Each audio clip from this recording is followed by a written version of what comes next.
Okari nasai minasan. Today we are gonna talk about Kamen Rider Geats episode 27. Before watching Kamen Rider Geats episode 27, let us start with the trailer. Let's go. Vision Driver. Okay.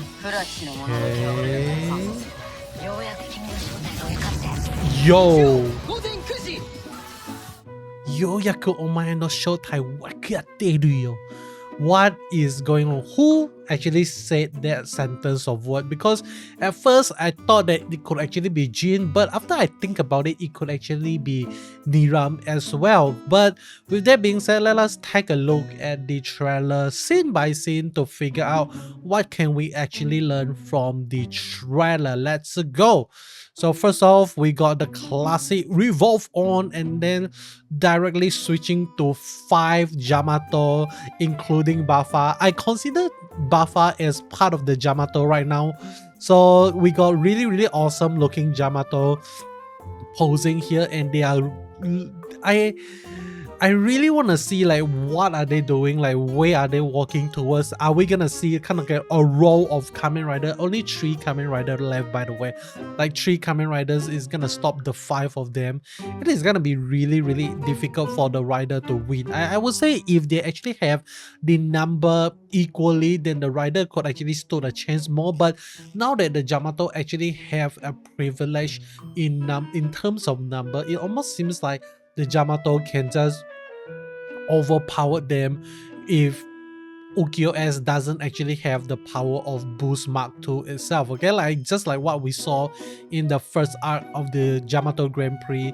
It is really interesting to see how things are gonna go. But I also have another question after I look at this scene. It is like there's no reason for both Beroba and also the breeder to follow the rule of the DGP itself. Like when they introduce the Jyamato Grand Prix, they can just simply resurrect as many Jyamato as possible. Like why would they actually choose to follow in the same format as the DGP itself? And I felt like the answer to that question is the very simple fact that Beroba is looking to entertain not only herself but the rest of the audience of the DGP itself. It almost felt like Beroba is trying to make a statement that the people doesn't really give a shit about the people that is in the current age, which is the age of Ukiyo-S, Keiwa, and Neon Kurama. They only care about their own entertainment. It's like they don't care what is happening on that earth. It's like, oh, F this shit. Like if Beroba wants to make some noise, this is fun. This is plot twist I didn't see coming, and I love it.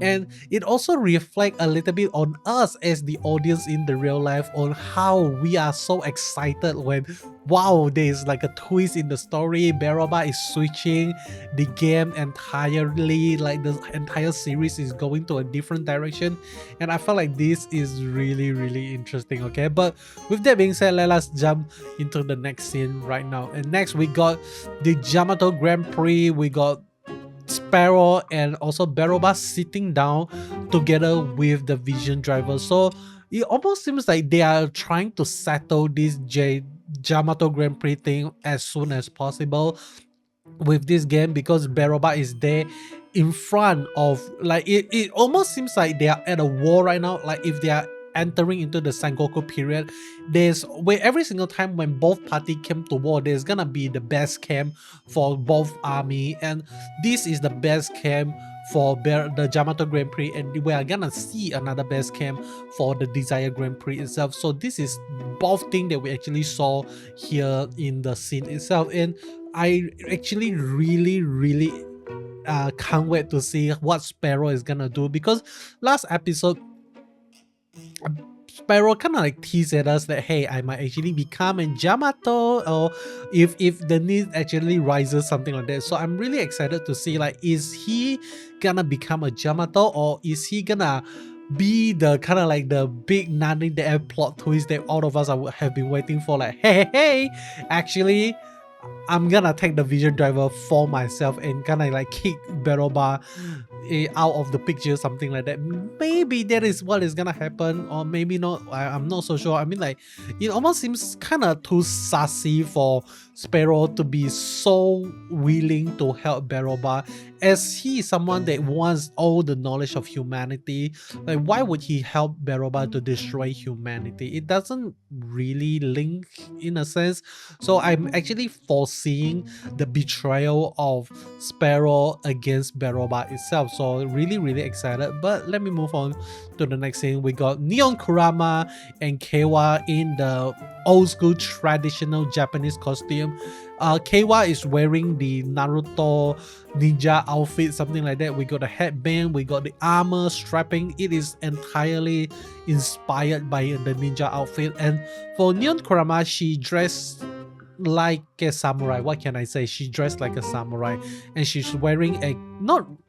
Is that a kimono? I don't think there's a kimono, but the upper is wearing a uniform that is ready to fight, is what I'm trying to say. Okay, so really amazing stuff here. And next we get to see Tycoon in ninja form fighting some pawn Jyamato. Very amazing. Next we got very awesome buffer with the showing off of the Jyamato hand tattoo, something like that. Like, I mean, like, I actually saw a few people doing a little bit of kind of like a makeup or to on their hand to make it look like how buffer hand actually looks like right now.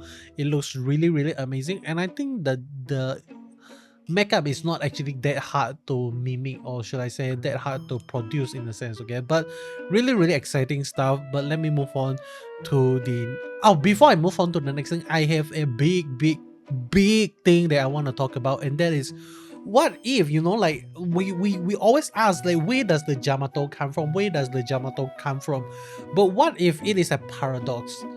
What if Buffa became the origin of the Jyamato, and because of because he became, like, how he became a Jyamato is because of the future event. Like, the future came to the present and introduced Jyamato to them, but at the same time the beginning of Jyamato also come from Buffa itself, because Buffa right now is in the process of becoming a Jyamato, a current day Jyamato, something like that, together with the help of the zombie rice buckle. So I think, like, if you think of it in a very twisted and nani the F manner, Buffa could actually be the origin of Jyamato, and it is just crazy to just think about that. That is just a thought. Okay, let me know in the comment section below what do you think of this theory. And next we got Niram sitting here like a shogun in front of the DGP flag. It looks really good, and I actually saw them putting the sword in a laughing face manner. I'm not so sure if that is actually how you put the katana or not. Okay, because I heard a couple people that you should actually put your katana in another position, something like that. I'm just gonna show it to you. I have a wooden katana here. So usually you should hang your katana like this, and rather than like this, because they say, like, if you put your katana like this, like the weight of the sword is gonna cut the sharp part of the sword is gonna cut the sheath of the katana, and causing the entire katana to be down in the process when it is being put like this in a long run. Okay, so usually I think, like, most people, or should I say, like, if you're putting your katana on display, you should put it in this manner itself. But with that being said, let me move on to the next scene. Okay, so the next scene is we get to see Ukyo as with a long hair. So maybe this is kind of like a how he actually looks like in the past, like when he is in the Sengoku period. I think one of the S name is what, Yakumo Esu, something like that. So maybe this is kind of like a reference to Yakuma Esu, but then again, I could be wrong. And really amazing stuff. We get to see him using a katana, slicing like crazy, and this style of him, like the long hair and stuff, reminds me of Kabuto so much. Okay, like the way how Kabuto actually looks, I mean the actor itself, it looks very similar. So, and next we get to see Boost Mark II once again punching the shit out of a Jyamato rider. And next we ended off the trailer with Interesting. Beroba using the vision driver is and also the laserized riser. So I'm not so sure how is it gonna look like at the end of the day after she henshin, and it actually makes quite a lot of sense why now they actually choose to go for CG rider suit for Beroba, Kyun, and also Kekera, because so far we only see them henshin twice for Beroba and once for Kekera and once for Kyun, and we don't actually see a lot of them in the story. So it makes sense for them to not invest in a realistic suit for them, something like that.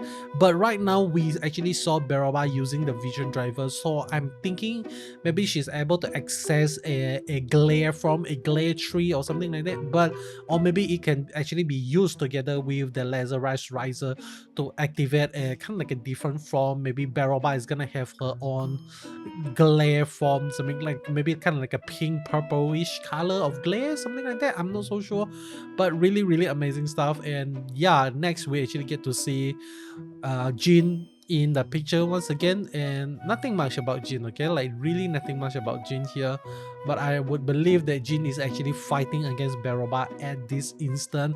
And that is all from me regarding the episode 23 trailer breakdown. It is a really exciting time to be alive and to be watching Kamen Rider Geats, because the story really blow me away.